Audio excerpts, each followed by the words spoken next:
Lamyanba Hijam Irabot ki chambaga kunipan suba Mapok Numit ka mari Leinana ngasi Lilong United Clubs na shinduna Lilong ki Mapham kayada lamtu sit shengbagi thouram ama pangthokhre lamtu shengbadu Dasu yakiba LUC gi convener Sajat Huyamayum na hai Lamyanba jananeta Hijam Irabot na pamjaramba lunanba Jingamadi tam animag nungsi jana na Leinana haiba wakhalon aduda pangthok jamani miyamgi kholau puraga chalamba luchingba sigumba ama gasigi mirol asida leiribra haibasi achoba wahang ama oiri mahakamba luchingba kaya thoraklaba matamda Manipuri apunba saktam ngatuna thamba ngamgadawribani matam aduda lamdam asida leiminariba furup sing nungsinana hengminaba ngamlakani Lamyanba Hijam Irabot ki Mapok Numit national lakpada lamdam asida hojik thokliba chahi amaga makai faraba iranga sisu loishinba oirsanu haiki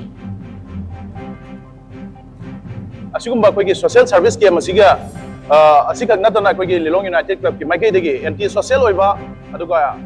anti national oiba aduga toan ba koigi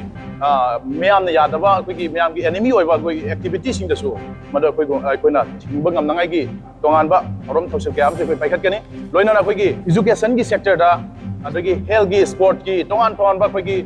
positive way da lakya ba dung activity ke ada so Lilong United Club ki makai degi achobi initiative lau jagani loinana koi lamdam asida thorakpa matam gi oiba koigi issue kaya da